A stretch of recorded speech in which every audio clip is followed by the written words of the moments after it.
Botanical name जिया मेज, सबको ध्यान होगा मक्का का बॉटनिकल नेम होता है जिया मेज। ग्रेमिनिया पोएसी, सारी खाद्यान्न फसलें ग्रेमिनिया पोएसी कुल में आती है, तो मक्का कुल भी हो गया ग्रेमिनिया पोएसी। उत्पत्ति स्थल ओरिजिन मध्य अमेरिका तथा मेक्सिको, बहुत इंपॉर्टेंट है मक्का का ओरिजिन। मक्का का ओरिजिन कहां मानते हैं? मध्य अमेरिका तथा मेक्सिको। ओरिजिन मानते कैसे, उत्पत्ति कैसे मानते हैं? जहां उसकी सबसे ज्यादा जंगली जातियां पाई जाती है। हम पहले भी पढ़ चुके हैं कि सभी फसल की जातियों की जितने भी पौधे हम उगाते हैं वो सभी कभी ना कभी जंगली रहे होंगे, उनके पूर्वज जंगली रहे होंगे। तो जहां जंगली जातियों में ज्यादा विभिन्नता पाई जाती है वहां उसकी उत्पत्ति मानी जाती है। मक्का में गुणसूत्र होते हैं 2n बराबर 20, ये भी एक इंपॉर्टेंट क्वेश्चन है। मक्का में क्रोमोसोम नंबर 2n बराबर 20। तना कलम प्रकार का है। जर्मिनेशन हाइपोजियल टाइप होता है, इसमें हाइपोजियल प्रकार का अंकुरण पाया जाता है। इसे फसलों की ड्रोसोफिला भी कहते हैं। तो फसलों की ड्रोसोफिला मक्का जिया मेज, फसलों की ड्रोसोफिला मक्का या जिया मेज। मक्का की उत्पत्ति टियोसिंट से मानी जाती है, जिसका ओरिजिनल वैज्ञानिक नाम है जिया मेज मेक्सिकाना। देखिए आज की जो मक्का है उसकी उत्पत्ति एक टियोसिंट मक्का, जिसका जिया मेज मेक्सिकाना नाम है, से भी उत्पत्ति मानी जाती है। मक्का की उत्पत्ति भारत में नहीं हुई थी, मक्का को भारत में बाहर से लाया गया था और 16वीं शताब्दी में पुर्तगाली मक्का को लेकर आए थे। ये प्लांट्स को एक जगह से दूसरी जगह ले जाने वाला उदाहरण है, जिसको प्लांट इंट्रोडक्शन कहते हैं। ब्रीडिंग की भाषा में उसको प्लांट इंट्रोडक्शन कहते हैं। मक्का को यूएसए की कृषि की रीढ़ भी कहा जाता है। अमेरिका की कृषि की रीढ़ कौन है? मक्का। मुर्गी पालन और पशु आहार के रूप में भी, मुर्गियों के आहार के रूप में भी, पशुओं के आहार के रूप में भी मक्का बहुत महत्वपूर्ण होती है। मक्का के दानों में तेल 4% पाया जाता है। जी हाँ स्टूडेंट्स, मक्का के दानों में तेल होता है। क्वेश्चन कंपटीशन में आता रहता है कि कौन सी फसल है जिसके दाने खाने के काम आते हैं और तेल भी निकलता है। तो कभी कभी उसका आंसर अगर मक्का आई है तो मक्का आंसर होता है, क्योंकि मक्का के दानों में कितना % तेल होता है? 4%। मक्का को अनाजों की रानी भी कहते हैं। मक्का कहलाती है अनाजों की रानी। मक्का में ट्रिप्टोफेन और लाइसिन अमीनो अम्लों की कमी पाई जाती है। देखिए प्रोटीन बनती है अमीनो अम्लों से, तो ये हमारे लिए बड़ी इंपॉर्टेंट अमीनो अम्ल है और दोनों अमीनो अम्लों की मक्का में कमी होती है।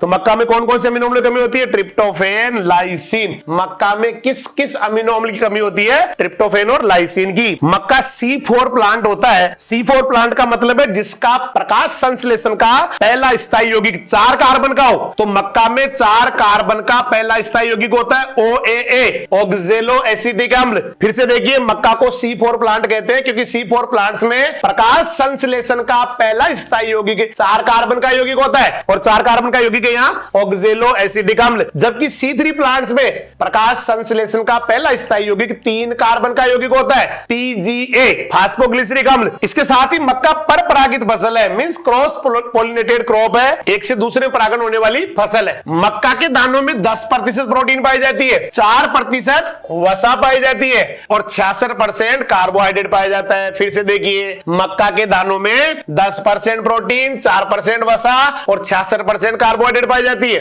मक्का की प्रोटीन जीन प्रोटीन, बहुत इंपॉर्टेंट प्रश्न है। मक्का की प्रोटीन जीन प्रोटीन कहलाती है। विश्व में क्षेत्रफल में अमेरिका पहले नंबर पे है और चाइना 2 नंबर पे है, ब्राजील 3 नंबर पे है, भारत 4 नंबर पे है। यद्यपि ये बदलता रहता है साल दर साल, लेकिन जनरली आपको अमेरिका 1 नंबर पे मिलेगा मक्का के एरिया में, चाइना 2 पे मिलेगा, ब्राजील 3 पे और भारत 4 पे। मक्का के उत्पादन में अमेरिका वही 1 नंबर पे है, चाइना वही 2 नंबर पे है। मक्का एक द्विलिंगी मोनोसियस पौधा है। नर पुष्प को टेसल या टसल कहते हैं, नर पुष्प को टेसल या टसल कहते हैं और टेसल या नर पुष्प को हटाने की प्रक्रिया डीटसलिंग या डीटेसलिंग कहलाती है। फिर से देखिए मक्का द्विलिंगी पौधा है, नर मादा दोनों पुष्प एक ही पौधे पर पाए जाते हैं और इसके नर पुष्प को टेसल या टसल कहते हैं और नर पुष्प को हटाना, मादा पौधा बनाने के लिए नर पुष्प को हटा देना डीटसलिंग या डीटेसलिंग कहलाता है। और किसी भी पुष्प से नर जनांगों को हटा देना, नर पुष्प को हटा देना या पुंकेसर को हटा देना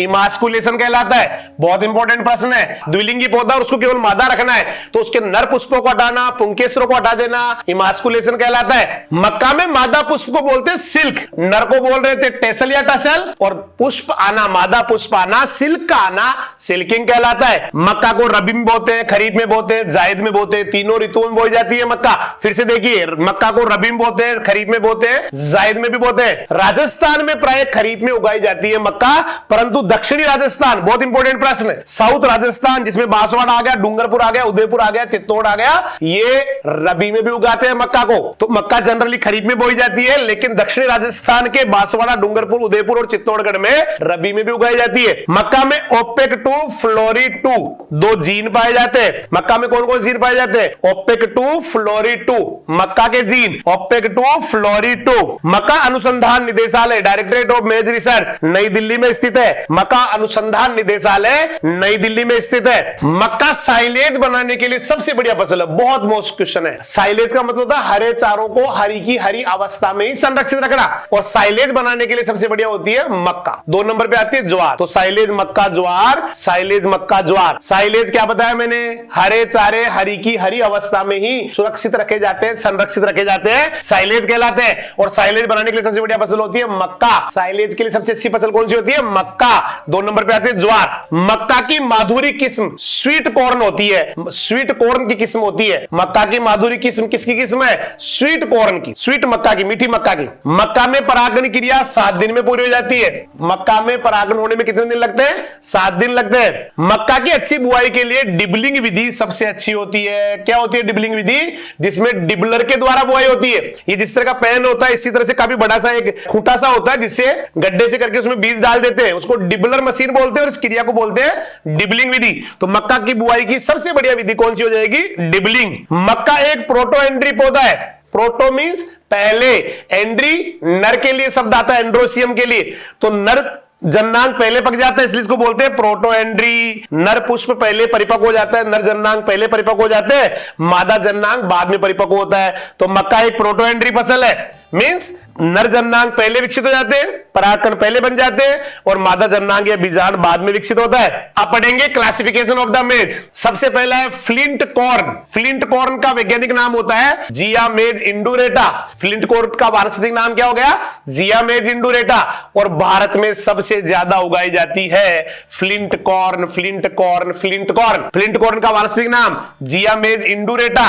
भारत में सबसे ज्यादा उगाई जाती है फ्लिंट कॉर्न या जिया मेज इंडुरेटा। डेंट कॉर्न, डेंट का मतलब दांत, तो डेंट कॉर्न, कॉर्न का मतलब था मक्का, तो डेंट कॉर्न क्या हो गया? दांत जैसी मक्का। इसका वानस्पतिक नाम है जिया मेज इंडेंटेटा। डेंट कॉर्न का वानस्पतिक नाम जिया मेज इंडेंटेटा।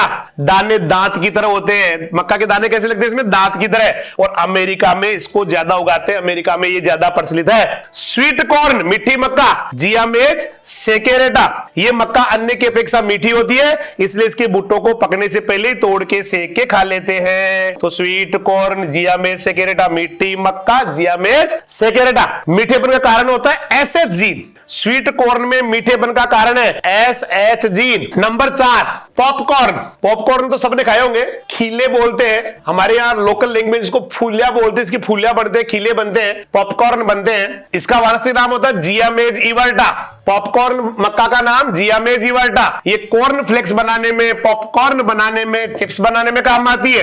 पॉपकॉर्न बनाने की क्रिया को पॉपिंग कहते हैं। पॉपिंग के लिए दानों को 173 डिग्री सेंटीग्रेड पे गर्म किया जाता है। पॉपिंग क्या है? पॉपकॉर्न बनाने की, खीले बनाने की क्रिया। दाने कितने गर्म किए जाते हैं खीले बनाने के लिए? 173 डिग्री सेंटीग्रेड। अगली मक्का है फ्लोर मेज या सॉफ्ट कॉर्न। फ्लोर होता है आटा, सॉफ्ट हो गई मुलायम, तो मुलायम या जिसका आटा बन जाए वो कहलाती है फ्लोर मेज या सॉफ्ट कॉर्न। जिया मेज एमाइलोसिया, वानस्पतिक नाम क्या हो गया? जिया मेज एमाइलेसिया। दोबारा देखिए, फ्लोर मेज जिससे आटा बनता है, सॉफ्ट कॉर्न मुलायम होती है, वानस्पतिक नाम जिया मेज एमाइलेसिया। इसका दाना मुलायम होता है, सॉफ्ट होता है और आटा बनाने के काम आती है। इसमें एमाइलेज 78%, एमाइलोपेक्टिन 22% होता है। फ्लोर मेज या सॉफ्ट कॉर्न में 78% एमाइलेज पाया जाता है और एमाइलोपेक्टिन की मात्रा होती है 22%। पोड कॉर्न, देखिए स्टूडेंट्स, पोड शब्द आता है फलियों के लिए। लेग्यूमिनेसी या दलहनी फसलों के जो फल होते हैं या फलियां होती है उनको पोड कहते हैं। और आप उसमें देखते हैं दाने अंदर की ओर होते हैं, बाहर फली से वो ढका रहता है। तो इसी तरह की अगर मक्का हो जो ढकी हुई रहे उसको बोलते हैं पोड कॉर्न, फली की तरह लगने वाली। तो जिया मेज ट्यूनिकाटा, पोड कॉर्न का वास्तविक नाम बताइए? जिया मेज ट्यूनिकाटा। ये मक्का की प्राचीन किस्म है, पुरानी किस्म है। इसका दाना और भुट्टा छिलके से ढका रहता है, ढका रहने के कारण ही, फलियों की तरह दिखने के कारण इसका नाम पोड कॉर्न होता है। वैक्सीकॉर्न, वैक्स क्या होता है? मोम, तो वैक्सीकॉर्न जिया मेज सेरेटिना। वेक्सिकोर्न का नाम जियामेज सेरेटिना, दाने मोम की तरह चिकने, वह स्टार्च की मात्रा टेपियोका या साबूदाना की तरह होती है। दोबारा देखिए, वेक्सिकोर्न, जियामेज सेरेटिना, दाने वेक्स या मोम की तरह होते हैं, चिकने होते हैं, स्टार्च की मात्रा टेपियोका के समान या साबूदाना के समान अच्छी वाली पाई जाती है, अतः ये स्टार्च उत्पादन के लिए सबसे अच्छी है। बहुत अच्छा प्रश्न हो गया।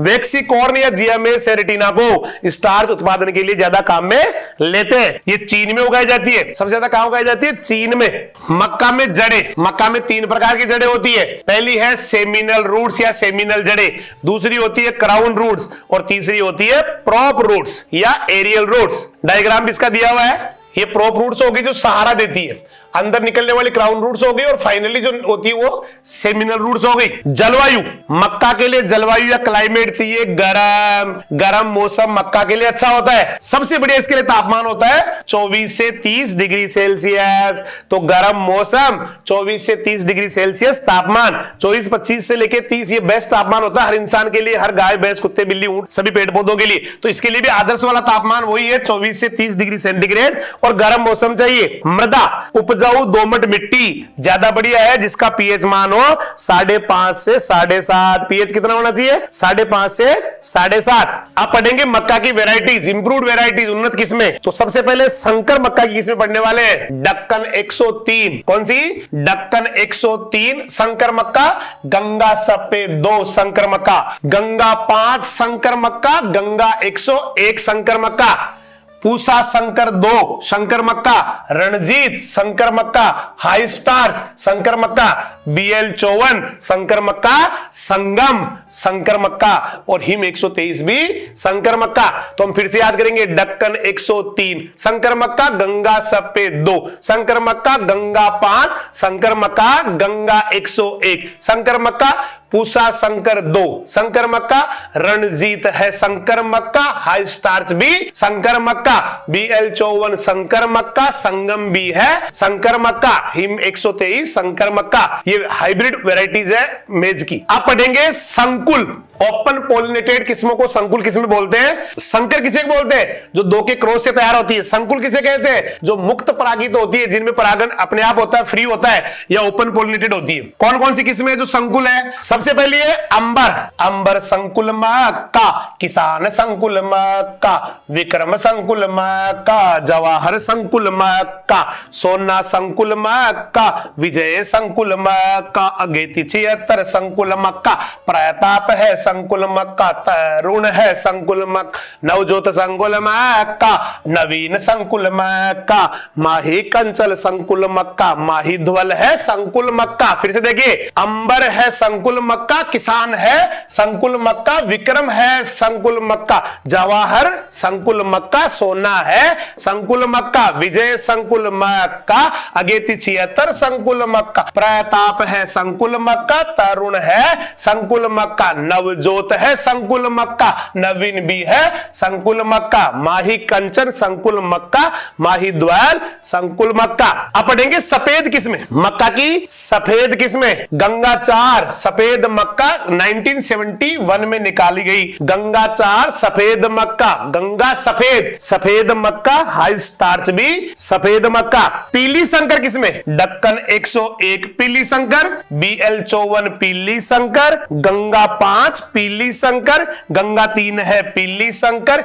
हिम 123 है पीली संकर। फिर से देखिए मक्का की सफेद किस्में, गंगा 4 है सफेद मक्का, गंगा सफेद है सफेद मक्का, हाई स्टार्च है सफेद मक्का, डक्कन 101 पीली संकर, BL 54 पीली संकर, गंगा 5 पीली संकर, गंगा 3 पीली संकर, हिम 123 पीली संकर। मक्का की पहली संकर किस्में, गंगा 1 पहली संकर किस्म, गंगा 101 पहली संकर किस्म, रणजीत है पहली संकर किस्म और डक्कन है पहली संकर किस्म। ओपेक संकुल किस्में, शक्ति शक्ति ओपेक संकुल, रत्ना रत्ना ओपेक संकुल, प्रोटीना प्रोटीना ओपेक संकुल, मींस जिनमें ओपेक 2 जीन पाया जाता है, ओपेक जीन पाया जाता है, वो वाली संकुल किस्में शक्ति, रत्ना और प्रोटीना। मक्का की प्रथम एकल संकरण हाइब्रिड किस्म पारस, एकल संकरण से निकली संकर किस्म है पारस। मक्का की संकुल किस्म लक्ष्मी 1980 में बिहार से निकाली गई है। मक्का की 32 सिलेक्टेड किस्म राजस्थान के लिए सबसे अच्छी होती है। मक्का की बस्सी सिलेक्टेड किस्म राजस्थान के लिए उपयुक्त होती है। शक्ति, प्रोटीना और रत्ना, इनमें लाइसिन और ट्रिप्टोफेन की मात्रा अधिक होती है। हम पहले शुरू में बात कर रहे थे मक्का में लाइसिन ट्रिप्टोफेन कम पाया जाता है, लेकिन 3 ऐसी किस्में जिनमें लाइसिन ट्रिप्टोफेन की मात्रा शानदार होती है, शक्ति, प्रोटीना एवं रत्ना। संकर मक्का का विचार सबसे पहले EM ईस्ट और GH सल ने 1910 में सिंगल क्रॉस तकनीकी द्वारा विकसित किया था। संकर मक्का को सबसे पहले EM ईस्ट और GH सल ने 1910 में सिंगल क्रॉस तकनीकी द्वारा विकसित किया। फिर से देखिए, संकर मक्का को सबसे पहले EM ईस्ट और GH सल ने 1910 में सिंगल क्रॉस तकनीकी द्वारा विकसित किया। डबल क्रॉस तकनीक द्वारा मक्का का संकर बीज उत्पादन DF जोन्स ने 1920 में किया। डबल क्रॉस तकनीकी द्वारा मक्का का संकर बीज उत्पादन DF जोन्स ने 1920 में किया। डबल क्रॉस तकनीकी भारत में ज्यादा चलती है। डबल क्रॉस तकनीकी भारत में ज्यादा चलती है। विश्व में सबसे पहले मक्का पर कार्य 1954 में रॉकफेलर फाउंडेशन में शुरू किया गया। फिर से देखिए, विश्व में मक्का पर सबसे पहला शोध कार्य कहां शुरू किया गया? रॉकफेलर फाउंडेशन 1954 में शुरू किया गया। भारत में मक्का पर सबसे पहले 1957 में ऑल इंडिया कोऑर्डिनेटेड मेज इंप्रूवमेंट प्रोजेक्ट, बहुत इंपॉर्टेंट प्रश्न है। भारत का पहला मक्का पर जो परियोजना थी, पहली मक्का पर आई जो परियोजना थी, वो थी अखिल भारतीय समन्वित मक्का सुधार परियोजना। इंग्लिश में नाम हो गया उसका ऑल इंडिया कोऑर्डिनेटेड मेज इंप्रूवमेंट प्रोजेक्ट। ICR में शुरू हुई थी, जिसमें गंगा 1, गंगा 101, रणजीत और दक्कन किस्म 1961 में निकाली गई थी। तो मक्का का सबसे बड़ा प्रोजेक्ट, ये यूं कह सकते हैं कि ICR का सबसे बड़ा प्रोजेक्ट आज तक का वो था अखिल भारतीय समन्वित मक्का सुधार परियोजना, जो 1957 में शुरू हुई थी। 1957 में इतना बड़ा प्रोजेक्ट आया था, जिसमें ICR द्वारा गंगा 1, गंगा 101, रणजीत और दक्कन किस्मों का 1961 में विकास किया गया। बीज दर, अगर मक्का की संकर किस्में है तो बीज चाहिए 20 से 25 किलोग्राम प्रति हेक्टेयर। हाइब्रिड वेराइटीज के लिए 20 से 25 किलोग्राम प्रति हेक्टेयर। कंपोजिट या संकुल वेराइटीज के लिए 18 से 20 किलोग्राम प्रति हेक्टेयर। संकर किस्मों की बीज दर 20 से 25 किलोग्राम प्रति हेक्टेयर। कंपोजिट वेराइटीज के लिए 18 से 20 किलोग्राम प्रति हेक्टेयर। चारे के लिए बोल रहे हैं तो 40 से 50 किलोग्राम प्रति हेक्टेयर। और बेबी कॉर्न मक्का के लिए 22 से 25 किलोग्राम प्रति हेक्टेयर। फिर से देखिए, संकर मक्का के लिए 20 से 25 किलोग्राम प्रति हेक्टेयर बीज दर रखते हैं। संकुल मक्का के लिए 18 से 20 किलोग्राम प्रति हेक्टेयर बीज दर रखते हैं। और चारे के लिए बोई गई मक्का के लिए 40 से 50 किलोग्राम प्रति हेक्टेयर बीज दर रखते हैं। बेबी कॉर्न मक्का के लिए 22 से 25 किलोग्राम प्रति हेक्टेयर बीज दर रखते हैं। बुआई का समय time of sowing end of the June, या फिर जुलाई के प्रथम सप्ताह तक बो सकते हैं। जून का लास्ट या जुलाई का पहला सप्ताह बुआई के लिए सबसे अच्छा होता है। विधि की बात करें तो R×R रखते हैं 60 सेंटीमीटर और P×P रखते हैं 25 सेंटीमीटर। पादप संख्या अगर आप निकालेंगे, पादप संख्या निकालने का मैंने आपको सूत्र बताया था, पादप संख्या बराबर ऊपर आता है क्षेत्रफल और वो आएगा वर्ग मीटर में, नीचे आता है R×P।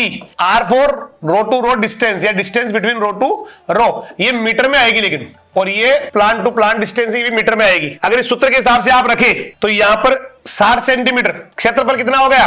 पौधों की संख्या निकाल दो, 10,000 वर्ग मीटर, क्योंकि एक मीटर में कितना वर्ग मीटर होता है? 10,000। और कतार से कतार की दूरी होगी 60 सेंटीमीटर। इसको मीटर में बदलने के लिए 100 का भाग इंटू 25 सेंटीमीटर, इसलिए मीटर बदलने के लिए 100 का भाग आप करेंगे तो ये आएगा 66,000 के करीब। 66,000 के करीब पौधों की संख्या आएगी। इस तरह से पौधों की संख्या निकालते हैं। इसके बाद है खाद एवं उर्वरक। सिंचित खेती में 60 से 90 किलोग्राम नाइट्रोजन डालते हैं और 30 किलोग्राम फास्फोरस डालते हैं। फिर से देखिए, सिंचित खेती इरिगेटेड फार्मिंग हो रही है तो 60 से 90 किलोग्राम नाइट्रोजन, 30 किलोग्राम फास्फोरस। एवं असिंचित वहां कम हो जाएगी, 30 से 40 किलोग्राम नाइट्रोजन और मात्र 15 से 20 किलो फास्फोरस डालेंगे। अगर आपको फास्फोरस की उपलब्धता बढ़ानी है तो PSB बायो फर्टिलाइजर लेना पड़ेगा। कौन सा बायो फर्टिलाइजर लेना पड़ेगा?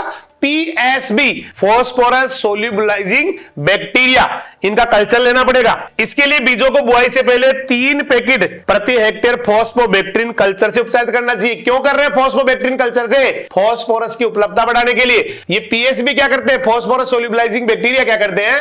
अघुलनशील फास्फोरस को या इनसोल्यूबल फास्फोरस को सोल्यूबल बना देते हैं, घुलनशील बना देते हैं, जिससे वो पौधों को मिलना शुरू हो जाती है। सिंचाई, मक्का में सिंचाई की क्रांतिक अवस्था है। टसलिंग, व्हाट इज टसलिंग? टेसल का आना, नर पुष्प का आना। सिल्किंग, मादा पुष्प या सिल्काना। जलमांग मक्का की 500 से 800 mm या 50 से 80 सेंटीमीटर। अंतराकृषि बढ़ने वाले इंटरकल्चर ऑपरेशन प्रति हेक्टेयर आधा किलोग्राम सिमेजीन व एट्राजीन सक्रिय तत्वों को 600 लीटर पानी में घोलते हैं। सिमेजीन एट्राजीन दोनों खरपतवारनाशी है। कौन सी वाली खरपतवारनाशी है? वर्णनात्मक या सेलेक्टिव। लेकिन अगर इसकी ज्यादा मात्रा ले ली जाए तो यही सिमेजीन एट्राजीन अवर्णनात्मक हो जाते हैं। वर्णनात्मक का मतलब होता है सारे पौधों को नहीं मार के पादप विशेष को ही मारना, वर्ण करके मारना, चुन चुन के मारना। लेकिन ये सिमेजीन एट्राजीन अगर सही मात्रा में ले तो वर्णनात्मक है, ज्यादा लेंगे तो अवर्णनात्मक है, फिर पूरी फसल को या पौधों को सबको नष्ट कर देती है।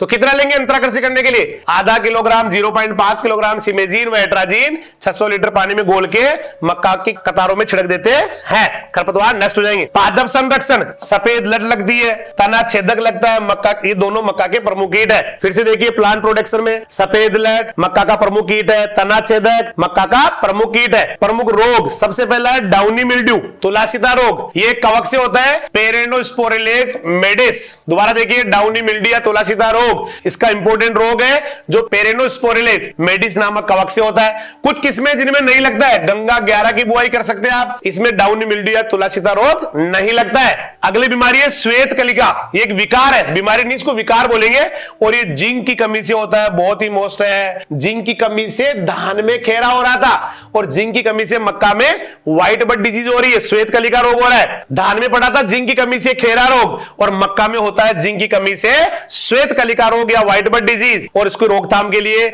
जिंक सल्फेट 20 से 25 किलोग्राम प्रति हेक्टेयर की दर से भुरकना चाहिए, प्रयोग करना चाहिए। अगली बीमारी है सीडलिंग ब्लाइट। सीडलिंग मींस नवोद्भिद, नर्सरी में लगने वाली। ये कवक से होती है, पीथियम एपिडर्मेटम। सीडलिंग ब्लाइट किससे होती है? पीथियम एपिडर्मेटम नामक कवक से होती है और ज्यादा नमी वाले क्षेत्रों में होती है। कटाई एवं मड़ाई, हार्वेस्टिंग एंड थ्रेसिंग। निषेचन के पश्चात औसत दिन 50 दिनों के बाद ये पक जाती है।